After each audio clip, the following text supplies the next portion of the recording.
Would anybody in the audience like to ask some questions? There is a microphone.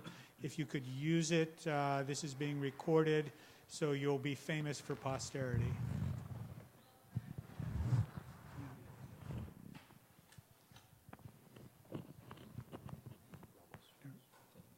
Cannon, finish your story. Finish my story? Oh, finish my story? Yeah. Yeah, so my first day of school in Westport, Connecticut, that's where we landed. First of all, Interfaith Council, consisting of church and singling house, sponsored us. So we stayed with the Reverend Don Hodges, a Protestant, first Protestant I've ever met, stayed at his house. And first day of school, another Protestant principal draped his arms over my shoulders and introduced me to the class. My today's best friend, Miguel, is Catholic. He offered me a desk next to him, so I sat down, and with him I had my first American food, tater tots with ketchup, at lunchtime, and he started bringing me to his house, and kids were so good to me, in Connecticut.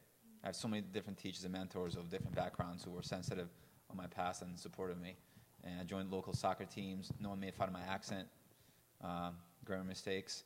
So that translated back to college, and in college I was taken care of by the head of the physical therapy program, and so I always had good people around me. So I was able to take my passion of sports and turn it into profession, physical therapy, where the older of Sanam's brothers was bitter because his Olympic dream was taken away from him, and he blamed Americans for that.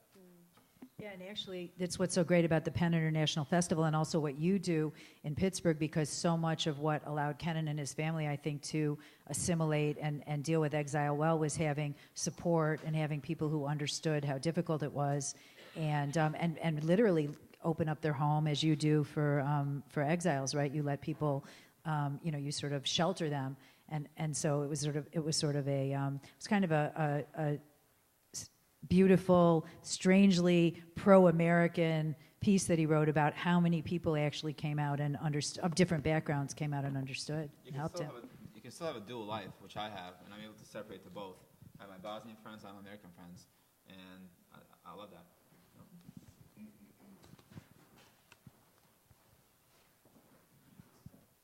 Hi. I have two questions. One is for Israel. And then for Kenan. Israel, as I understand it, do you write only in Spanish, or do you have any thoughts about writing in English? I mean, will you adopt the English language, or both? Will you write in both? I mean, what are your thoughts about that? Yo solo escribo en español.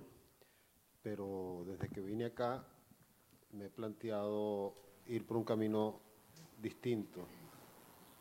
I only write in Spanish, but since I arrived here, I've been considering going a different way. Publicar primero en inglés, haciendo traducir mi trabajo, y luego buscar la publicación en español. So to first publish in English, doing my work, and then look to publish in Spanish. ¿Por qué? Why? Porque ya en mi país me es difícil conseguir publicaciones, y para las editoriales españolas, que son las que me publicaban antes, esa pérdida de audiencia por cuestiones de mercado han hecho que perder el interés, o sea, han perdido el interés por mí. Well, first because it's very difficult to publish in my country, and then the Spanish the editors were publishing me since I have lost the audience I had before. For questions of marketing, it's very difficult to get published. You had another question? Yes, the other question is for you, Kenan. Do you plan to become a full-time writer after this experience? And if so, will your style, I mean, you're a memoirist at the moment. If you do intend to continue to write, will it be additional memoir or different genre? My physical therapy job is my full-time job. This was a hobby which became my other job. But recently I published a piece in Slate magazine, and I found a man who lives in Vienna right now, Austria, who saved my father and brother from going to another concentration camp, and he got our family out of our country. He was in charge of a Bosnian Serb national security, overlooking a police station where there were tortures and rapes going on. So I contacted him like 2 months ago, and we had this conversation over Skype. So it was really interesting to hear what he had to say about what he saw. The point of the call was for me to tell him about the book, because I wrote about him in the book, and also to thank him for saving my family. The way the Bosnia list is written is that at the beginning, Kenan wrote down 12 things he wanted to do when he was in Bosnia, which basically involved avenging the people who had betrayed his family. And at the very end, one of the great transformations in the book is his mother said to him, you have to remember the bad, but you also have to remember the good people who saved us. And he wrote a list of 12 people who he wanted to thank, or who he was toasting or thanking God they saved him, Serbs. And so actually, weirdly, I said to him that, if and when you're ready to write a second book, you kind of mapped out the 12 people you want to find. And one of them is a mass murderer who is a war criminal who's in jail, who weirdly saved his father and brother, and he's been trying to reach him in jail. So it's kind of interesting that if he did want to continue, he sort of wrote what he wants to do next time. So.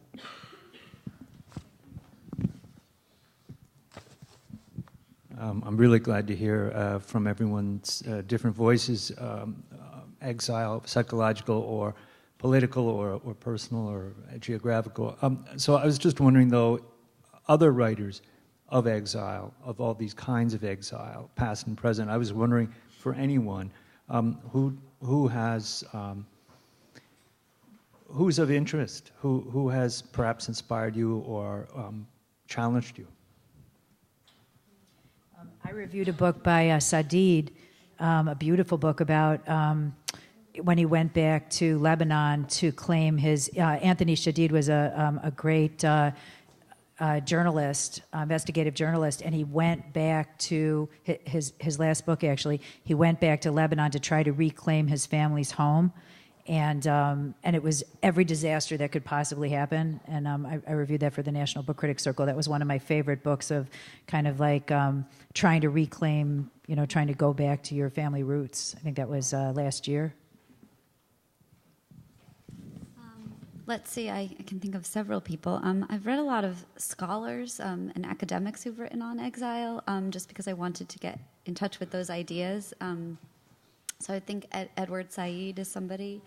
Reflections on Exile was a major essay that had a lot of impact. Andre Ossiman writes a lot about memory in exile in, I think it's False Papers and Letters in Transit. And then Alexander Haman is somebody currently that I read. And he's going to be here tonight at 5. So stick around. Those are just a couple. I mean, there's many. I mean, my gosh, Dante. The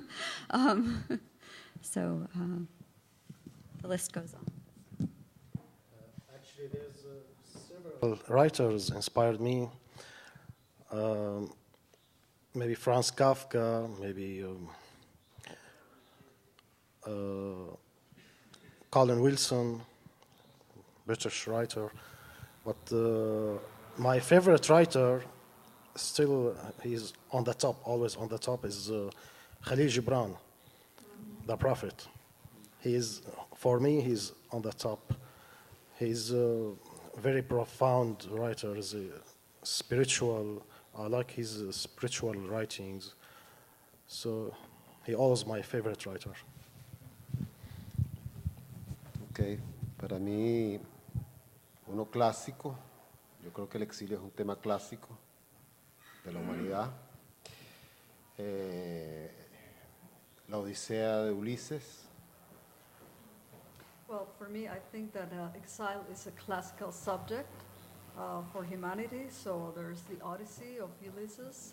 Y un contemporáneo, autor que le dedico mucho interés, que es Roberto Bolaño, a través de su Detective Salvaje, que es una novela de exilio y de muchos tipos de exilio. And then there's about contemporary writers. There's Roberto Olaño. What's the name of his? Detectives Salvajes. wild detectives.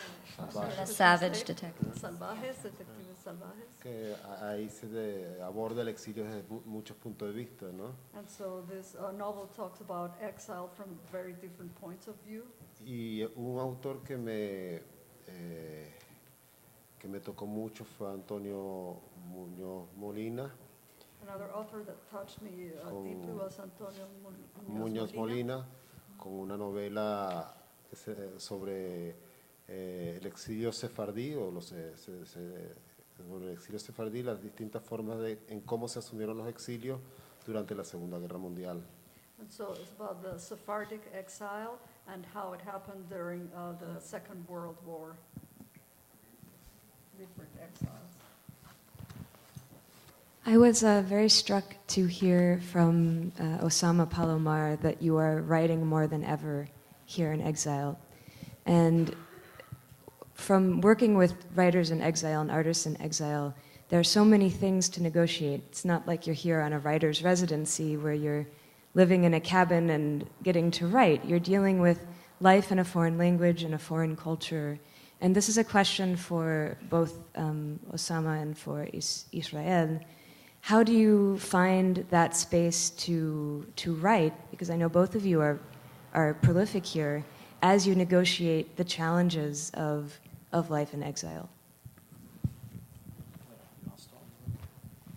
Igual que Osama, yo nunca había escrito nunca antes de mi vida tanto como ahora en exilio. The same as Osama, I never wrote before in my life as much as now that I'm in exile. Quizás conté con la suerte de encontrar un lugar al inicio, aunque yo me vine en el 2010, 2011, y luego encontré un lugar que es City of Asylum, Pittsburgh, que me dio un lugar para organizar mis cosas, ¿no? Pero yo tenía que traerme a mi familia, o sea, toda la cuestión práctica del exilio fue muy dura y de conseguir la visa, pero sin embargo me mantuve escribiendo. So actually I was very lucky to have found a very good place and asylum. I came in 2010 to 2011. Of course, I had to organize myself. I had to organize things for my family. I had to get a visa, but I have been lucky to have managed to do this. Creo que la única manera de mantenerse, cuando uno se viene exiliado como escritor, uno tiene el reto de decir, tengo que mantenerme siendo escritor, o sea, yo no voy a transformarme en otra cuestión, es un punto de honor y eso es un incentivo para quien se viene. I think the only way is when you come here, you have the challenge of remaining an author, of staying a writer. That's like something that's part of your honor. Entonces, So that's an incentive. Yeah. Actually, when I first came to the States, it was completely new experience to me, and I spent more than 1 year not knowing what to do, and I couldn't write a single word. It was to me like selective service. So I have to start from the beginning. It's a zero to me. It was 0 point to me.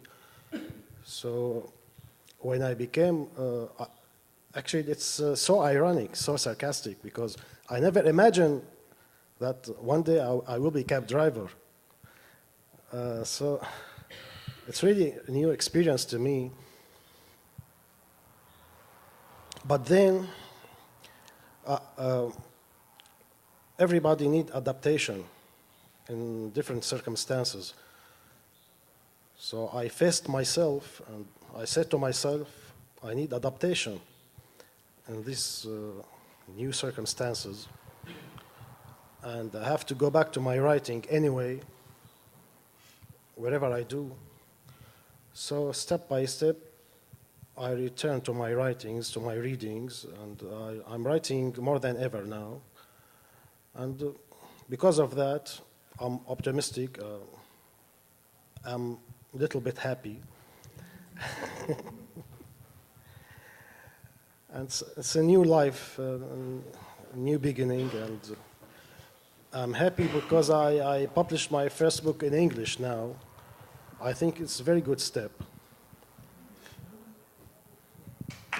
Thank you. In closing the panel, yes, we can. Okay, I just wanted to ask, this is also primarily for Israel and Osama. Did you have a community of writers that you worked with, that you were part of before, and then now in exile, I guess at Asylum there is a community of writers. How has that changed your writing? Sorry. Do you have a community of other writers with whom you share your work? At home, did you work with as part of a group in your native country? Yeah, I had a very wonderful group in Syria, but all of them. They're calling right now. In fact, they want to be named. But they're scattered now everywhere. They are in the whole world now. So I really miss them. They were a very wonderful group. They were open-minded group. But I really miss them now. Have you been able to replace them at all, being here? Have you kept in contact or found new writers to kind of work with here? I'm trying now. Yeah. En mi caso sí tenía una gran comunidad en mi país, incluso daba clases de creative writing. In my country, I had a large community of writers, and I was even giving creative writing classes. Pero en situaciones como las que vive Venezuela, cuando uno se va en circunstancias como la que me fui yo, a veces no se entiende. But in situations like the ones we're living in Venezuela, and when somebody lives under the circumstances I left, there's a lot of misunderstanding. Mucha gente reclama que uno ha abandonado algo cuando uno ha tenido el derecho o fue la única opción que le quedaba, pues abandonar eso. Entonces lo reclaman como una especie de traición. Many people complain, they sort of said that you abandoned something, but it was the only way, but then people say it's a sort of betrayal. Entonces existe como esa queja, ese problema, ese país que te reclama no haberte quedado a luchar porque tenemos un imaginario heroico y yo no quiero ser héroe, no soy héroe, soy un escritor. And there's that complaint that you didn't stay there to fight, that you're not a hero, because we have this thing about heroes, but I'm not a hero, I'm a writer.